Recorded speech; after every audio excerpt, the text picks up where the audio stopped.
200 సంవత్సరాలు గుడి కట్టి కడగాలు ఇప్పుడు వేసినాము.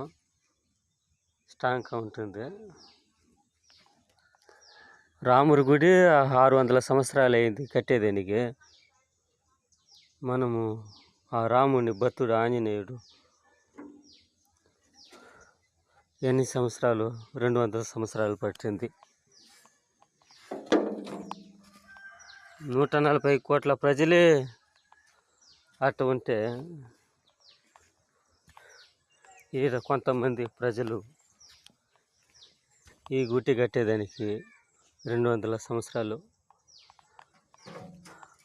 చూసినాము. ఎన్ని తరాలు? 3 తరాలు దగ్గర దగ్గర.